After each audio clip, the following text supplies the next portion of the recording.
Hello friends, आज का हमारा अगला टॉपिक है वित्तीय समावेशन। वित्तीय समावेशन 3 मार्कर या 5 मार्कर 11 मार्कर तीनों मार्क्स में बन सकता है, इसलिए हम देखते हैं पहला इसकी डेफिनेशन। यह एक प्रक्रिया है जिसके द्वारा समाज के कमज़ोर या निम्न आय वर्ग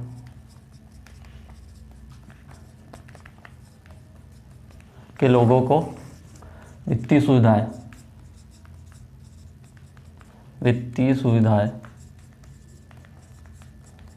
उपलब्ध कराई जाती है, उपलब्ध करवाना या करवाई जाती है।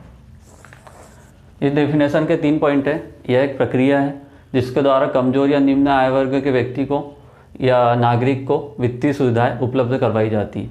तो इसकी डेफिनेशन और जनरल भाषा में। अब आरबीआई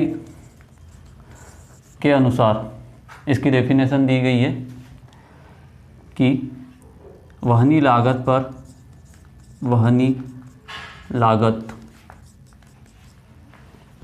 अफोर्डेबल कॉस्ट, वहनीय लागत पर कमज़ोर या निम्न आय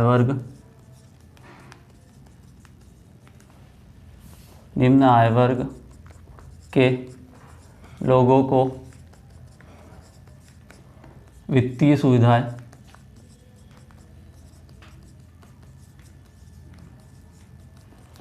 उपलब्ध कराना।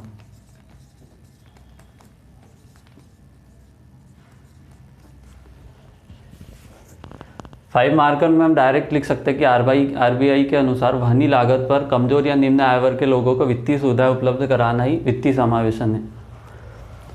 अब इसमें देखते हैं कि इसकी आवश्यकता क्यों पड़ी, अर्थात वित्तीय समावेशन की आवश्यकता क्यों पड़ी।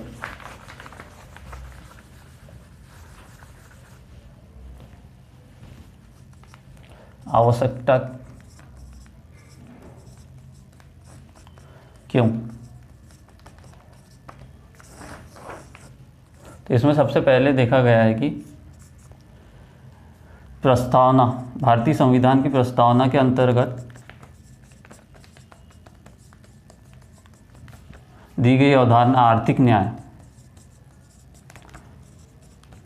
न्याय की अवधारणा को साकार करने के लिए वित्तीय समावेशन की आवश्यकता पड़ी। ये इसका पहला पॉइंट। दूसरा पॉइंट, भ्रष्टाचार उन्मूलन। वर्तमान में देखा गया है कि भारत में भ्रष्टाचार व्यापक पैमाने पर व्याप्त है। भ्रष्टाचार उन्मूलन में डायरेक्ट बेनिफिट ट्रांसफ़र सुविधा के अंतर्गत इसको उन्मूलन किया गया है या फिर करने का प्रयास किया गया। डायरेक्ट बेनिफिट ट्रांसफ़र 3 मार्कर में ये क्वेश्चन आ चुका है कि डीबीटी क्या है। तो डायरेक्ट बेनिफिट ट्रांसफ़र मतलब सीधे लाभार्थी के खाते में लाभ को हस्तांतरित करना डायरेक्ट बेनिफिट ट्रांसफ़र कहलाता है। और इसके साथ में असंगठित बैंकिंग व्यवस्था। प्राचीन काल से ही ग्रामीण भारत में असंगठित बैंकिंग व्यवस्था प्रचलन में रही है, जिसके अंतर्गत महाजन या जमींदार इनके द्वारा कृषकों का शोषण किया गया है। तो इसे समाप्त करने के लिए या संगठित बैंकिंग व्यवस्था की ग्रामीण स्तर पर व्यापक पहुंच बनाने के लिए वित्तीय समावेशन आवश्यक है। इसके साथ ही ग्रामीण भारत में बैंकिंग विस्तार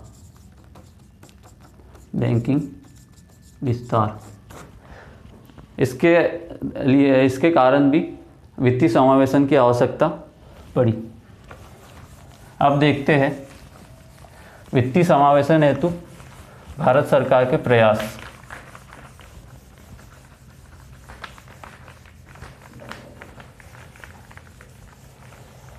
वित्तीय समावेशन हेतु भारत सरकार ने विभिन्न प्रयास किए या फिर विभिन्न योजनाएं लाई गई, जिन्हें हम देखेंगे भारत सरकार के प्रयास। सबसे पहले 1969, 1969 और 1980, इन 2 वर्षों में बैंकों का राष्ट्रीयकरण किया गया। बैंकों का राष्ट्रीयकरण किया गया। 1969 में हमें पता है कि 14 बैंकों का राष्ट्रीयकरण किया गया। 1980 में 6 बैंकों का राष्ट्रीयकरण किया गया, जिनके द्वारा विभिन्न राष्ट्रीयकृत बैंकों की शाखाओं का विस्तार ग्रामीण भारत तक के हुआ। शाखाओं का विस्तार हुआ। ये बैंकों के राष्ट्रीयकरण की एक महत्वपूर्ण लाभ है कि इसके द्वारा ग्रामीण भारत तक के बैंकिंग सुविधा की पहुंच सुनिश्चित हो सकी। इसके द्वारा दूसरा प्रयास सरकार के द्वारा किया गया PSL योजना, PSL स्कीम। PSL स्कीम में PSL का फुल फॉर्म है प्रायोरिटी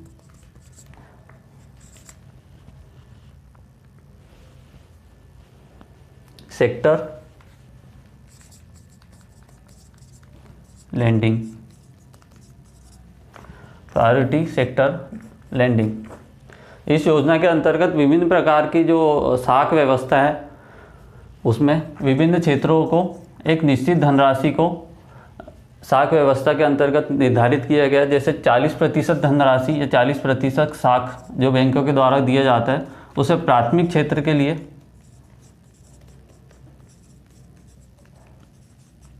सुरक्षित किया गया, सुरक्षित या निर्धारित किया गया, क्योंकि भारत में देखा गया है कि सबसे सर्वाधिक जनसंख्या कृषि में रोजगार प्राप्त करती है। इसलिए सबसे सर्वाधिक साख की व्यवस्था कृषि के लिए की गई, जिसमें 40% साख को कृषि के लिए निर्धारित किया गया। ये प्रायोरिटी सेक्टर लैंडिंग की महत्वपूर्ण अवधारणा है या फिर कार्य है, जिसके द्वारा वित्तीय समावेशन को लागू किया गया। अब अगला प्रयास देखते हैं सरकार का, जिसमें एक योजना आई थी स्वाभिमान योजना। स्वाभिमान योजना ये 2011 में आई थी। इसके द्वारा 73,000 गाँवों को वित्तीय सुविधाओं से जोड़ा गया या 73,000 गाँवों में बैंकिंग शाखाओं का विस्तार किया गया। इसमें मूल उद्देश्य ये था कि 2000 से अधिक जनसंख्या जिन भी गाँवों की हो उसमें बैंक की शाखाएं खोली जाए। ये थी स्वाभिमान योजना जो 2011 में लाई गई। अब देखते हैं जनधन योजना। जनधन योजना वित्तीय समावेशन में अगर सर्वाधिक कोई भी सरकारी प्रयास को याद किया जाता है तो वो थी जनधन योजना, जो थी 28 अगस्त 2014। इस तारीख को प्रधानमंत्री मोदी जी द्वारा इसे लागू किया गया जनधन योजना, जिसके अंतर्गत जीरो बैलेंस अकाउंट खोले गए।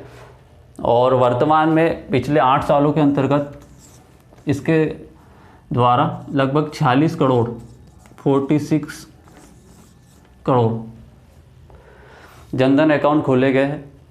और हाल ही में कोरोना काल में जनधन अकाउंट ने बहुत इम्पॉर्टेंट रोल निभाया है, क्योंकि डायरेक्ट बेनिफिट ट्रांसफ़र से सीधे लाभार्थी के अकाउंट में इसके द्वारा सहायता राशि या सहयोग राशि पहुंचाई गई है, जिससे भ्रष्टाचार उन्मूलन में या फिर महिलाओं के सशक्तिकरण में भी इसका महत्वपूर्ण योगदान रहा है। तो अभी तक हमने देखे 4 सरकारी प्रयास या 4 सरकारी योजनाएं जिसके द्वारा वित्तीय समावेशन को धरातल पर लाया गया। और अब अगला देखता है 5वां प्रयास, जिसके द्वारा 2018 में इंडियन पोस्ट पेमेंट बैंक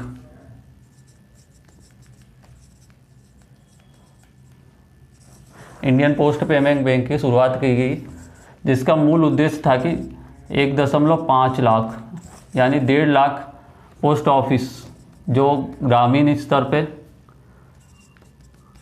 कार्यशील है, उन्हें बैंकिंग सुविधाओं से जोड़कर ग्रामीण व्यवस्था तक सीधे बैंकिंग सुविधा की पहुंच सुनिश्चित करना। ये भी एक सफल योजना रही, जिसके द्वारा जो 1.5 लाख ग्रामीण पोस्ट ऑफिस है उसके द्वारा वित्तीय सुविधाओं को ग्रामीण स्तर तक के उतारा गया। और इसके अलावा एक योजना थी 2016 में पेमेंट बैंक या स्मॉल फाइनेंशियल बैंक की स्थापना को हरी झंडी दिखाई गई, जिसके द्वारा छोटी छोटी बैंकों या फिर स्टार्टअप के रूप में शुरू की गई बैंकों को इसके द्वारा रजिस्टर्ड किया गया और इसने भी एक महत्वपूर्ण योगदान दिया वित्तीय समावेशन में। तो इस प्रकार हमने देखे वित्तीय समावेशन क्या है। वित्तीय समावेशन एक प्रक्रिया है जिसके द्वारा समाज के कमजोर या निम्न आय वर्ग के व्यक्ति को वित्तीय सुविधाओं तक उसकी पहुंच सुनिश्चित करना, और इसकी आवश्यकता क्यों पड़ी ये देखा हमने। और इसके लिए भारत सरकार के प्रयास, जिसमें सर्वाधिक महत्वपूर्ण है जनधन योजना। जनधन योजना वित्तीय समावेशन का पर्याय अगर जनधन योजना को कहे तो ये गलत नहीं होगा, क्योंकि ये इस योजना ने एक महत्वपूर्ण योगदान दिया है। जो अभी तक भारत की आज़ादी के पश्चात सर्वाधिक महत्वपूर्ण अगर वित्तीय समावेशन में कोई योजना है तो वो जनधन योजना है, जिसकी शुरुआत हुई थी 28 अगस्त 2014 और इस पर एक क्वेश्चन बन भी चुका है एमपीपीएससी मेंस में।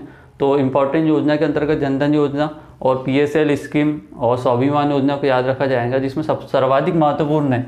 मैं बार बार कह रहा हूँ कि जनधन योजना एक मोस्ट इम्पॉर्टेंट क्वेश्चन है एमपीपीएससी मेंस के लिए।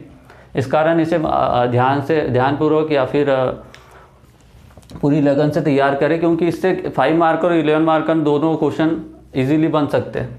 तो धन्यवाद फ्रेंड्स, अब हम अगली क्लास में देखेंगे मौद्रिक नीति। Thank you.